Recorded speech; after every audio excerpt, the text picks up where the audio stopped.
সালামুন আলাইকুম। আজকে আমরা সূরা ৩ সম্পর্কে জানব। সেখানে আল্লাহ কি বলেন, এই যে আমরা নামাজের মধ্যে ছোট ছোট সূরাগুলি পড়ি, সেই সম্পর্কে জানাটা জরুরি। এর অর্থগুলি আমাদের যদি জানা থাকে, তাহলে আল্লাহর সাথে আমাদের নামাজের মধ্যে সম্পর্কটা সুদৃঢ় হবে বলেই আমি মনে করি।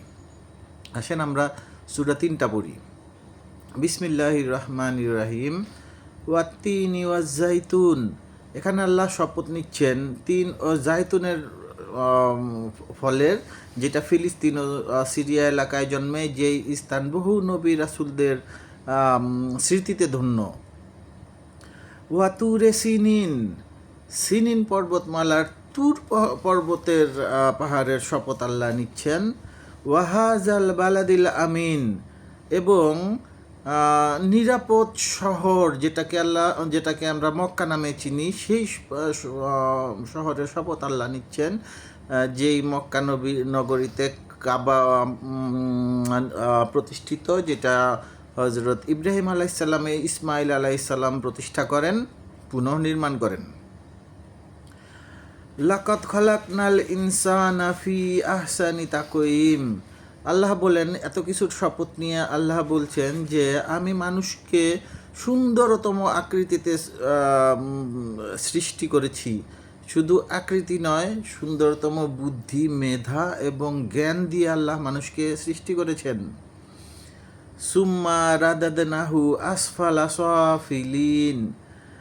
আবার তার উল্টা দিকে এই মানুষকেই আল্লাহ নিচের থেকে নিচে নামিয়েছেন, হীন বানিয়েছেন। তাদের উদাহরণ কারা? তাদের উদাহরণ রয়েছে যে বিদ্রোহী, কাফির, অত্যাচারী রাজা বাদশাহ, তারপরে আছে খুনি, পুতুল পূজারী, এরা। এদের সম্পর্কে আল্লাহ বলছেন যে সুন্দর আকৃতিতে আল্লাহ মানুষ বানাইলেন, জ্ঞান বুদ্ধি দিলেন, তাদের মধ্যেও কিছু মানুষকে আল্লাহ একদম নিকৃষ্ট থেকে নিকৃষ্টতে নামিয়ে এনেছেন। ইল্লাল্লাযীনা আমানু ওয়া আমিলুস সলিহাতি ফালাহুম আজরুন গায়রু মামনুন। এইটাই আসল কথা। এবং অনেক সূরাতেই এই কথাটাই আল্লাহ বলেছেন যে ইল্লাল্লাযীনা আমানু ওয়া আমিলুস সলিহাতি, মানে কিন্তু তারা নয় যারা যে আমানু বিশ্বাসী এবং আমিলুস সলিহাতে, সলিহাত হচ্ছে সৎকর্ম, যারা সৎকর্ম করেছে তাদের জন্য কিন্তু আল্লাহ রেখেছেন বিশেষ পুরস্কার, যেটা জান্নাত। অফুরন্ত প্রতিদান, আল্লাহ বলেন অফুরন্ত প্রতিদান, বিরাট সাফল্য সেইটা।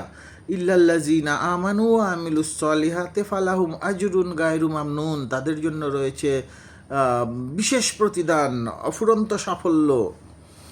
ফামা ইউকাযযিবুকা বা'দু বিদ্দিন। কাজেই আল্লাহ বলেন, কাজেই শেষ বিচারের দিনকে মানে অস্বীকার করতে কি সে তোমাদেরকে উদ্বুদ্ধ করছে? এইরূপ আল্লাহ বলেন। আলাইসাল্লাহু বিআহকামিল হাকিমিন। সব বিচারের শ্রেষ্ঠ বিচারক আল্লাহ নন কি? মানে এখানে আল্লাহ বলেন যে সেই যে বিচার দিবসের শ্রেষ্ঠ বিচারক, সব বিচারের শ্রেষ্ঠ বিচারক আল্লাহ। আল্লাহ এই সূরাতে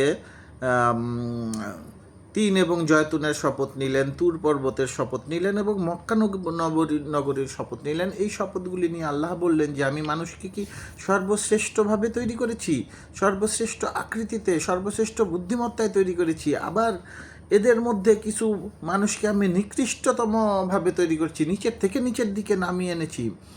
আবার আল্লাহ বলেন যে কিন্তু তারা নয়, কারা?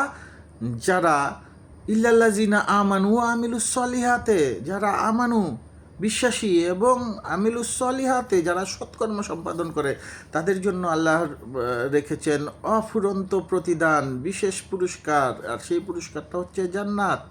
আমার আগের ভিডিওগুলোতেও আপনারা এই কথাটাই পাবেন যে যারা ঈমান আনে, বিশ্বাস স্থাপন করে এবং সৎকর্ম করে, তাদের জন্য জান্নাত।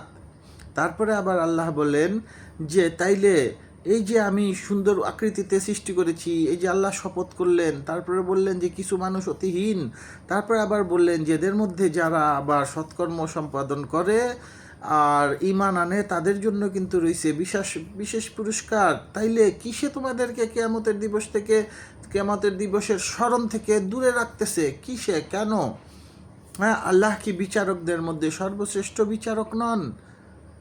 এইভাবে আল্লাহ সূরা 3-কে শেষ করলেন। প্রত্যেকটা সূরার অর্থ যদি আমরা জানতে পারি তাহলে আল্লাহর কথা আমরা জানতে পারবো, এবং আমরা নামাজে সেই কথাগুলো আমাদের মনের ভিতর যখন থাকবে, আমরা যখন সূরার অর্থগুলি জানবো, তখন নামাজে আমাদের একাগ্রতা বাড়বে। আমরা আল্লাহর সাথে কি বলতেছি সেটা আমরা বুঝতে পারবো, কি চাওয়া সেটা জানতে পারবো। আর আল্লাহর নামাজ মানেই তো আল্লাহর প্রশংসা, সেটাও আমাদেরকে বুঝতে হবে। আল্লাহ আমাদেরকে কোরআন জানার তৌফিক দান করুন আর সৎ কাজ করার তৌফিক দান করুন। আমিন। ধন্যবাদ। সালামুন আলাইকুম।